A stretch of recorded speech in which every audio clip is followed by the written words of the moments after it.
আসসালামু আলাইকুম। আমি কাউসার হামিদ, বাংলাদেশ জাতীয় ফুটবল দলের সাবেক অধিনায়ক।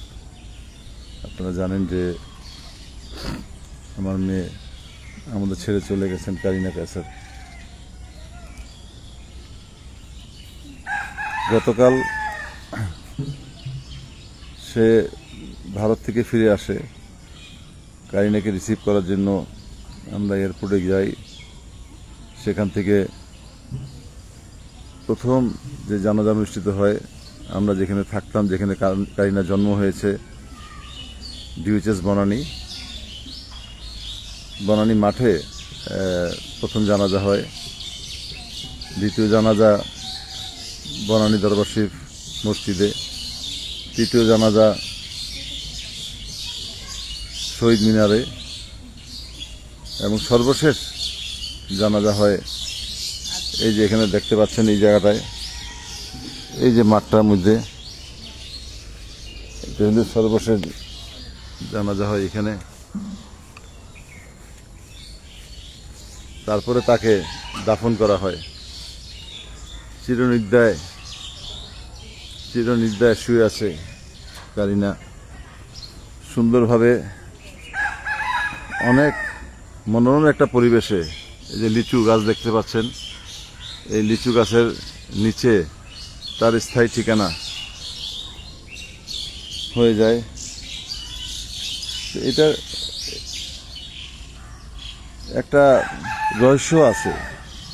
সেটা হচ্ছে যে কারিনা কয়েক মাস আগে এখানে এসেছিল। কয়েক মাস আসার পর এই যে পাশে যে বাসাটা দেখছেন, হ্যাঁ, এখানে যে বাসাটা, এখানে একজন মহিলা থাকে, নীলু আপা। এটা হলো মূল ভবন। হ্যাঁ, এটা হলো লোপার যে জায়গাটা ওয়ারিশ সূত্রে পাইছে। এই যে জায়গাটা, এই যে দেখতেছেন, এই যে বাগান মতো, চতুর্দিকে বাগান। এই জায়গাটা কারিনা খুব পছন্দ করেছিল, খুব পছন্দ হয়েছিল। কারিনা ঠিক এই জায়গাটা বসা ছিল, প্রায় এসে এখানে বসতো। এই যে যেখানে আমি চেয়ার দিচ্ছি, এখানে বসতো। তো এই বাসায় যে নীলু আপা থাকে, নীলু আপা বলতো যে কারিনা, তোমার আব্বু আম্মু তো আসে, তোমার ভাইরাও আসে, তুমি আসো না কেন? তো কারিনা বলছে যে আমি তো একটু ব্যস্ত থাকি আন্টি, আমি আসবো, এই জায়গাটা আমার অনেক ভালো লাগছে আন্টি। তখন বললো যে সত্যি তোমার এই জায়গা ভালো লাগছে? আমার তো বিশেষ করে না, এই জায়গাটা এত সুন্দর আমি আজকে বুঝতে পারছি। এখন আমি এখান থেকে রেগুলার আসবো, এত আসবো যে আপনি বিরক্ত হয়ে যাবেন। হ্যাঁ, এই কথাটা কারিনা বলছে। এবং আমরা গত বছর এই যে এই জায়গাটায় একটা গান এবং নাচের, সে অনেক দুষ্টুমি করতো, সেই ভিডিওটা বানাইছি। তো এই কথাটা গিয়া সে তার আম্মুকে বলছে যে আম্মুকে নীলু আপা তার মানে আমার ওয়াইফকে বলছে যে কারিনার এই জায়গাটা অনেক ভালো লাগছে। তো বললো যে ভালো লাগছে যখন, তাকে এই জায়গাটা আমি রেজিস্ট্রি করে দিব, একদম স্থায়ী রেজিস্ট্রি করে দিব। বাড়ির শুধু তাকে রেজিস্ট্রি করে দিব, কিন্তু সে যদি রেগুলার আসে রেজিস্ট্রি করে দিব। এই কথাটা বলা পরে সেই কারিনা, সেই আন্টি গিয়া তাকে বলে যে তোমার আম্মাকে বলছিলাম, তোমার আম্মা বলছে এই যে জায়গাটা আছে, এই জায়গাটা স্থায়ীভাবে তোমাকে দিয়ে দিবে, রেজিস্ট্রি করে দিয়ে দিবে। কিন্তু ভাগ্য যে রেজিস্ট্রি করা লাগে নাই, কারিনা স্থায়ী ঠিকানা যে এটা হয়ে যাবে, এটা আমরা কেউ কল্পনা করতে পারিনি। যে তার আম্মা এই জায়গাটা দিতে চাইছিল তাকে রেজিস্ট্রি করে স্থায়ী। যে কারিনার নানু, আপনি কিছু স্মৃতিচারণ করেন। আপনার কারিনা আপনাকে তো অনেক বিরক্ত করতো, কিন্তু এখন তো আর কেউ করবে না। এটাই বলছি। কারিনা শুয়ে রয়েছে। কারিনা আপনাকে আর দুষ্টামি করবে না। আপনার সাথে অনেক দুষ্টামি করতো কারিনা। বলতো যে নানু, তুমি ভাইরাল হয়ে গেছো, হ্যাঁ, তোমার পরিমণি তোমাকে ফোন করছে, অমুক অ্যাক্টার্স তোমাকে বড় বড় ইয়েরা ফোন করে, তুমি ভাইরাল হয়ে গেছো। কিন্তু এখন দেখতেছি কারিনা তো নিজেই ভাইরাল ছিল। হ্যাঁ, আসলে ওই ছিল ভাইরাল। হ্যাঁ, ওই যে এরকম ভাইরাল ছিল, আমরা তো কি বুঝতে পারিনি। আমরা নিজেরও কল্পনা করি নেই যে কারিনাকে এত মানুষ ভালোবাসে। কারিনা অসুস্থ হওয়ার পর থেকে বুঝতে পারলাম যে ডে ওয়ান থেকে তাকে যেভাবে তার ফ্যান ফলোয়ার্সরা যেভাবে তার জন্য দোয়া চাইছে, যেভাবে তাদের টাইমলাইনের মধ্যে তাদের কারিনার ছবি দিয়ে এবং আমার ছবি দিয়ে যে কায়সার আহমেদের মেয়ে কারিনা কায়সার সে অসুস্থ, হ্যাঁ এবারে ভর্তি, এই যে দোয়া চাইছে, মানে আমি নিজেও কল্পনা করিনি। আমি 80-90 দশকে খেলোয়াড় ছিলাম, সে সময় খুব পপুলার ছিল, সেই সময় তার সোশ্যাল মিডিয়া এগুলি ছিল না। তো আমার মনে হয় যে তার মাধ্যমে সে যাওয়ার আগে আমাকে আবার ভাইরাল করে দিচ্ছে। এখন আমি রাস্তাঘাটে হাঁটলেই আমাকে এই যে কদিন সে অসুস্থ ছিল প্রত্যেকটা জায়গায় মানুষ আমাকে ধরে জিজ্ঞেস করতো কাইনার অবস্থা কি, কাইনার রিকভারি কতটুকু করছে। আমি কোথাও মানে সবচেয়ে আশ্চর্য যে দোকান পাট যে কোনো জায়গায় যেতাম, অফিস আদালত, সবাই একদম হ্যাঁ কাইনার অবস্থা কি, কাইনার অবস্থা কি। আজকে কাইনা হঠাৎ করে মাত্র 10 দিনের মাথায় চিকিৎসার সে আমাদের ছেড়ে চলে গেছে। অনেক কষ্ট করে তাকে পাঠানো হয়েছিল ভারতে, কিন্তু সেখানে মাত্র 4 দিনের মাথায় আমি বুঝতে পারলাম না এরকম ডেটোরেট করলো যে সত্যি এইখান থেকেই ওর শ্বাস প্রায় শুধু যখন নিয়ে এসে তখনই তোর শ্বাস নাই। না এখান থেকে যখন নিয়ে যায় তখন সে অলরেডি 50% প্লাস ফিট না হইলে একটা পেশেন্টকে কোনো সময় এয়ার অ্যাম্বুলেন্সে নেয় না, নিচে কিছু এয়ার অ্যাম্বুলেন্সে নেয় না, এয়ার অ্যাম্বুলেন্সে নিবে না। কারণ এয়ার অ্যাম্বুলেন্সের ডাক্তার যখন গিয়ে দেখছে তার বিপি ঠিক আছিল, প্রথমে এসে দেখছে বিপি ঠিক নাই, তার কিছু কিছু সমস্যা আছে, সেগুলি কিন্তু সে নিজের ট্রিটমেন্টে সে ভালো করছে, যে কারণে ফ্লাইট ডিলে হয়েছে। তার যাওয়ার কথা ছিল 5টার সময়, সে ফ্লাইট এয়ার অ্যাম্বুলেন্স গেছে হলো রাত্রে 11টায়। তো ওই এয়ারপোর্টেই ছিল। হ্যাঁ না, ডাক্তার আইসিইউতে তাকে ঠিক করছে, তার বিপি লো ছিল, বিপি বাড়াইছে, তারপর লো, তার কিডনি ঠিক আছে, তার হার্টবিট ঠিক করছে, তার সমস্ত কিছু বডি যখন ফিট হয়েছে। কারণ একটা ফ্লাইটে ওঠার আগে এটা তুমি দেখেছো ওই হাসপাতাল এবারকে হাসপাতালে তার এগুলি কম ছিল, এগুলি ইন্ডিয়ান ডাক্তাররা এসে সেই এগুলি তাকে ঠিক করছে। তাকে 50% প্লাস যদি ফিটনেস না থাকে বডির, সে তার এয়ারক্রাফটে নিবে না। কারণ একটা রোগী যদি এয়ারক্রাফটে যদি কোনো অ্যাক্সিডেন্ট হয়, কোনো রোগী মারা যায়, সে কোটি কোটি ডলার তার জরিমানা দিতে হবে, এটা তারা জানে, জরিমানা দিতে হবে। এই জন্য সে একটা ডাক্তার সে কাইনাকে ফিট করে এই অবস্থায় এটা নিয়ে গেছে। কিন্তু আফসোস যে একটা ওয়ার্ল্ডের টপ একটা হসপিটালে নেওয়ার পরেও সে মাত্র 4 দিনের মাথায় সে যে চলে যাবে আমাদের ছেড়ে বুঝতে পারিনি। কাইনা চলে যাওয়ার পর এই যে এত শত শত মিডিয়ারা যেভাবে আমাদের সংবাদ প্রচার করেছেন, আমি তাদেরকে ধন্যবাদ জানাচ্ছি, তাদের প্রতি আমি কৃতজ্ঞ। যে কারিনাকে বেশিরভাগ সাংবাদিকই বলতো যে আমরা কারিনাকে চিনতাম পার্সোনালি, সে খুব হাসি খুশি মেয়ে ছিল, খুব ভালো ছিল। কারিনার কন্টেন্ট ক্রিয়েটর হিসাবে ও খুব মানে পপুলার হয়েছে।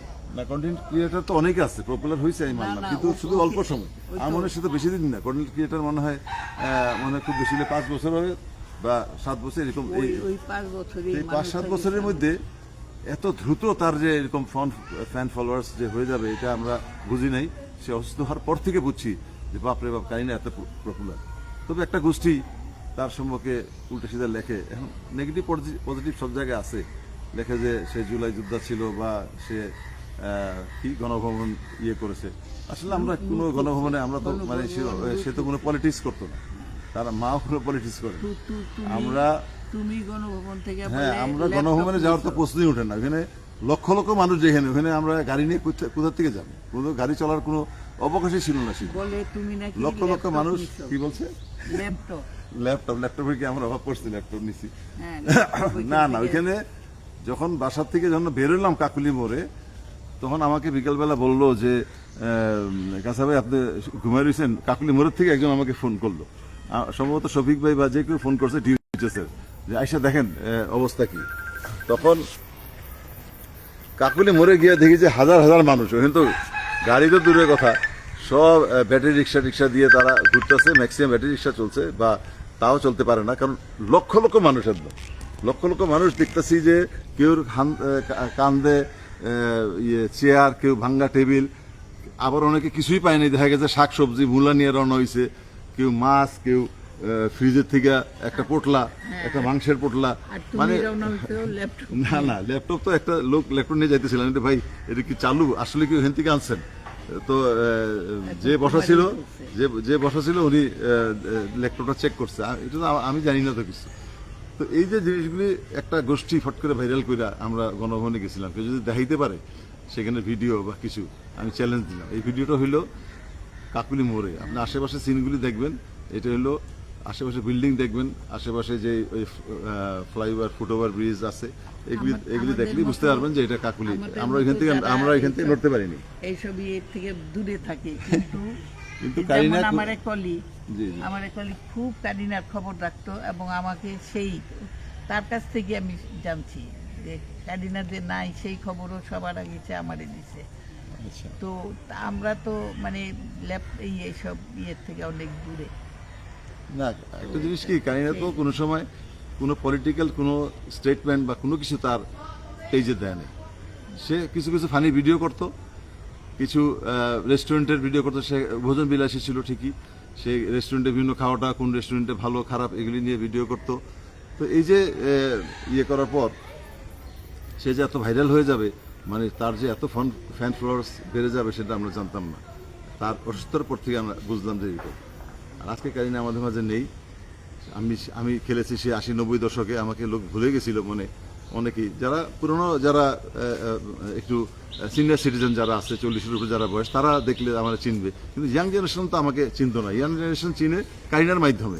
কোনো জায়গায় গেলে এই যারা স্টুডেন্টরা আছে তারা আসে আমার কাছে, আরে যে স্টুডেন্টরা আসতো যে স্যার স্যার একটা ছবি তুলবো, একটা ইয়ে করবো, তারা আমার কাছে আসতো। কিন্তু আমি যে তোমরা তো অনেক ইয়াং, আমি যখন খেলা ছাড়ছি তোমার তো জন্ম হয় নাই, কিভাবে চিনো?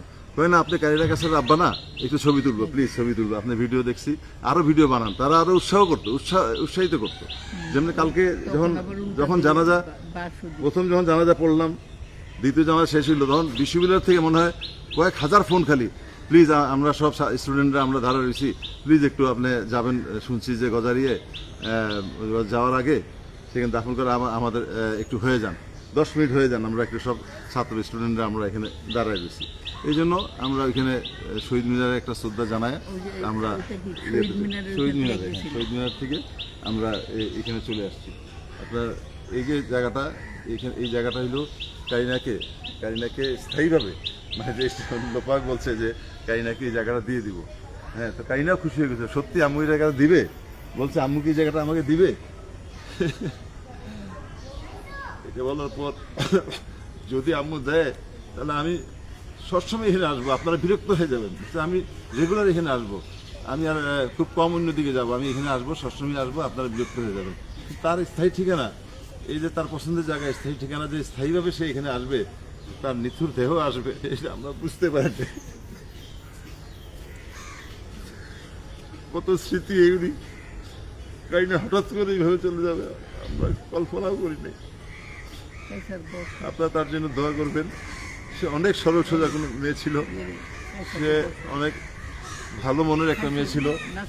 সে এই যে দেখতেছেন ছোট ছোট ছেলেমেয়েরা, এই ধরনের ছেলেমেয়েদের পাইলে সে কিন্তু সবসময় খাওয়া দিত। কারিনা সবসময় চকলেট দিত, খাওয়া দিত। এমনও গরিব মানুষের দেখা গেছে যে সে রেস্টুরেন্টে নিয়ে ঢুকে যেত, যে এই কি খাবে। তার গাড়ির মধ্যে সবসময় দেখা গেছে যে কম্বল থাকতো, শাড়ি লুঙ্গি থাকতো, ধরো কোনো মহিলাকে দেখতো মানে ছেঁড়া বেড়া কাপড়ে, তাকে সে কাপড় দিত। এরকম অনেক সোশ্যাল মানে ওয়ার্ক সে করছে। এবং আমি বলছি যে তুমি যদি কাউকে সাহায্য করো, জানার দিয়ে করো, আমার যেন না দেখে, তুমি তোমার মন থেকে করবা। কিন্তু এগুলি সে সবসময় সাহায্য করছে, কিন্তু কোনো সময় সোশ্যাল মিডিয়া সে দেয় নাই যে আমি এই করছি। সে সবসময় বিভিন্ন রেস্টুরেন্টে খাবারের ইয়ে করতো, কিছু ফানি ভিডিও করতো, এটা আপনারা দেখেছেন। আপনারা তার জন্য দোয়া করবেন। সে দলমত নির্বিশেষে আপনারা তার জন্য দোয়া করবেন। একটা গোষ্ঠী অবশ্যই তার এগেনস্টে নানান কথা লেখে, তাদের উপরে আমার কোনো রাগ নাই, কোনো আক্ষেপ নাই। শুধু এটুকু বলবো, সে যদি কোনো ভুল করে থাকে আল্লাহর রাস্তায় তাকে ক্ষমা করে দিবেন। ক্ষমা হলো আল্লাহ তাহলে আপনাকে ক্ষমা করবে, আপনি তাকে ক্ষমা করে দিবেন এবং আল্লাহ তাকে বেহেশত নসিব করুক। আজকে সে আমাদের মাঝে নাই। সবাইকে মৃত্যুর স্বাদ গ্রহণ করতে হবে, হয়তো 2 দিন আগে পরে।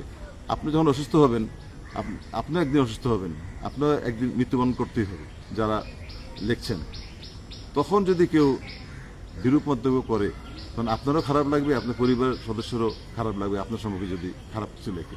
আপনার মৃত্যু কামনা করে, মৃত্যু হইলে যদি আলহামদুলিল্লাহ বলে, আপনারও খারাপ লাগবে। তো আপনার প্রতি অনুরোধ রইল, সে ভুল বেয়াদবি করে থাকলে আমি ক্ষমা প্রার্থী, আপনি তাকে ক্ষমা করে দেবেন।